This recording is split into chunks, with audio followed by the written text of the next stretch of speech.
Shalom dan selamat pagi jemaat Tuhan yang terkasih, salam sehat semuanya. Sebelum kita membaca edisi Renungan Harian Toraya Kamis 18 September 2025, mari kita berdoa.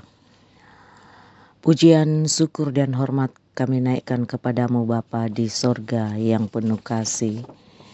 Kami datang ke hadirat-Mu dengan hati yang penuh syukur. Kami bersyukur atas setiap napas dan kesempatan yang telah Engkau berikan kepada kami. Pada saat ini Bapa, kami ingin menyerahkan seluruh jalannya ibadah ini dalam renungan harian Toraya ke dalam tangan-Mu, ya Tuhan. Kami berdoa mohon agar Roh Kudus-Mu memenuhi hati dan pikiran kami, supaya kami dapat menyembah dan memuliakan nama-Mu dengan tulus dan sepenuh hati. Biarlah setiap pujian, doa dan firman yang akan kami baca dan dengarkan berkenan di hadapan-Mu Tuhan. Penuhilah kami dengan kehadirat-Mu. Kuatkan iman kami dan bimbinglah kami agar semakin dekat kepadamu. Biarlah ibadah ini menjadi berkat dan kesaksian bagi kemuliaan nama-Mu. Serta ampunilah salah dan dosa kami Tuhan, sehingga Engkau mau melayakkan kami bersekutu kepadamu. Dalam nama Tuhan Yesus Kristus kami sudah berdoa kepada Bapa dalam kerajaan sorga, serta bersabdalah Bapa di sorga. Haleluya, amin.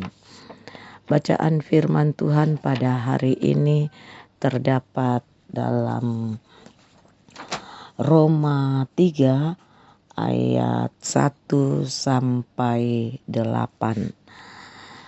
Firman Tuhan demikian berbunyi, kelebihan orang Yahudi dan kesetiaan Allah. Jika demikian, apakah kelebihan orang Yahudi dan apakah gunanya sunat? Banyak sekali dan di dalam segala hal. Pertama-tama, sebab kepada merekalah dipercayakan firman Allah. Jadi bagaimana jika di antara mereka ada yang tidak setia? Dapatkah kesetiaan itu membatalkan kesetiaan Allah? Sekali-sekali tidak. Sebaliknya, Allah adalah benar dan semua manusia pembohong, seperti ada tertulis, supaya engkau ternyata benar dalam segala firman-Mu dan memang jika engkau dihakimi. Tetapi jika ketidakbenaran kita menunjukkan kebenaran Allah, apakah yang akan kita katakan? Tidak adilkah Allah?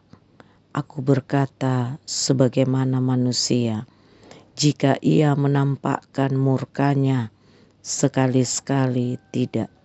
Andai kata demikian, bagaimanakah Allah dapat menghakimi dunia?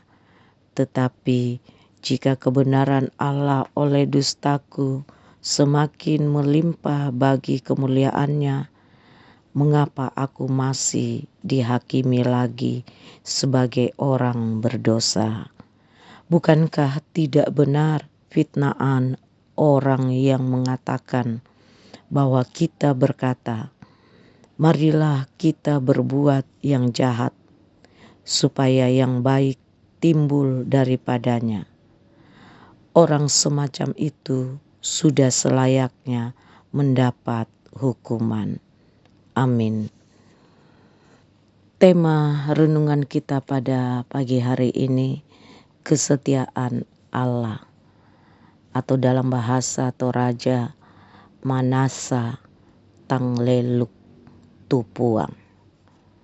Jemaat Tuhan yang terkasih, betapa malangnya apabila ada orang yang memahami bahwa karena Allah setia, maka Ia dapat berbuat apa saja.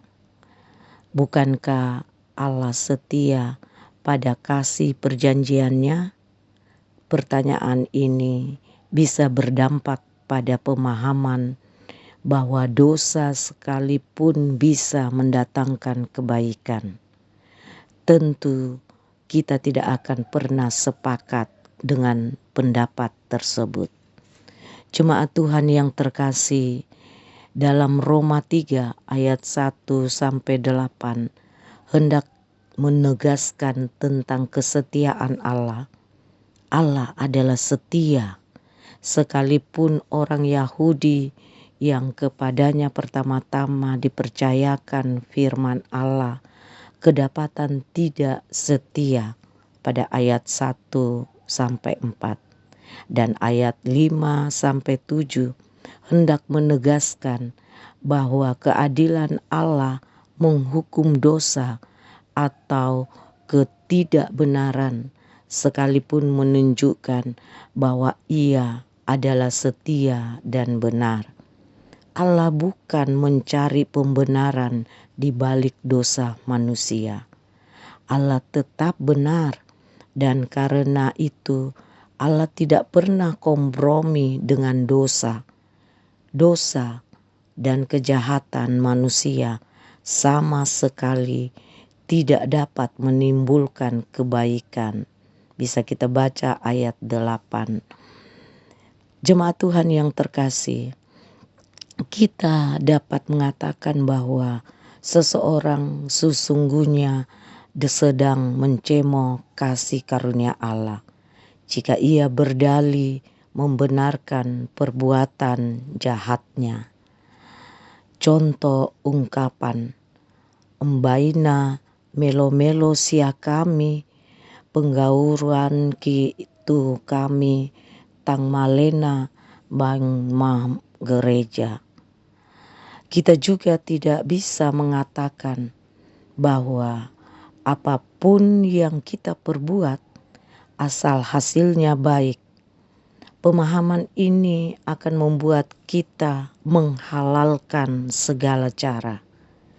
Keadilan dan kesetiaan Allah bermuara pada pembuktian apakah perbuatan kita benar dan baik menurut kehendak-Nya. Allah memang telah, sedang, dan akan terus menolong kita dalam kelemahan kita. Namun bukan berarti bahwa kelemahan kita adalah kesempatan berbuat dosa.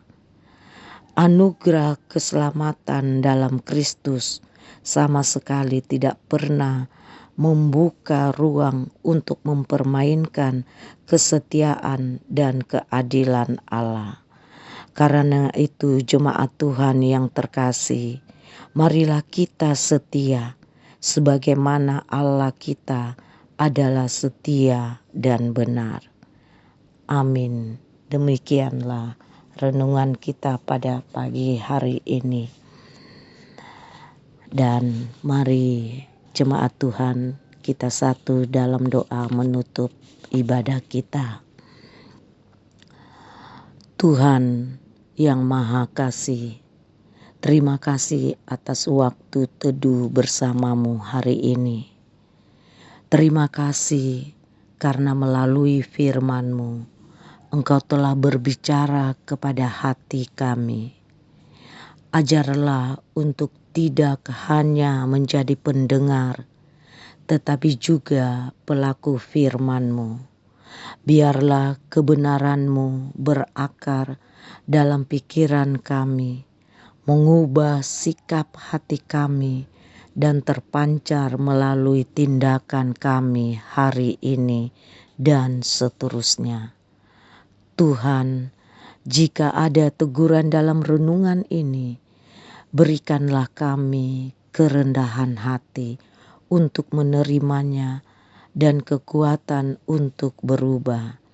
Jika ada penghiburan, ajarlah untuk bersyukur dan mengandalkan Tuhan senantiasa. Jika ada panggilan untuk bertindak, Tuntunlah kami melangkah seturut kehendak-Mu, serta tetap setia hanya kepadamu Tuhan. Berdoa bagi jemaat Tuhan yang sakit, kiranya Tuhan Yesus jamah dan pulihkan. Berdoa bagi jemaat Tuhan yang lansia, kiranya tetap diberikan kekuatan dan kesehatan selalu dalam masa indahnya. Berdoa bagi jemaat Tuhan yang mempunyai beban letih, kiranya Tuhan kuatkan imannya dan bukakan jalan, serta Tuhan menjadi penolong di dalam pergumulan hidup jemaat Tuhan. Tuhan, terangilah jalan kami hari ini dengan terang-Mu, firman kebenaran yang kami sudah dengarkan. Dan penuhilah hati kami dengan damai dan sukacita-Mu Tuhan. Kami serahkan seluruh aktivitas kami hari ini ke dalam tangan pengasihan-Mu Tuhan. Di dalam nama Tuhan Yesus Kristus, kami sudah berdoa kepada Bapa dalam kerajaan sorga. Haleluya. Amin. Demikianlah renungan harian Toraya hari ini. Selamat pagi, selamat beraktivitas, dan shalom. Tuhan Yesus memberkati kita semua.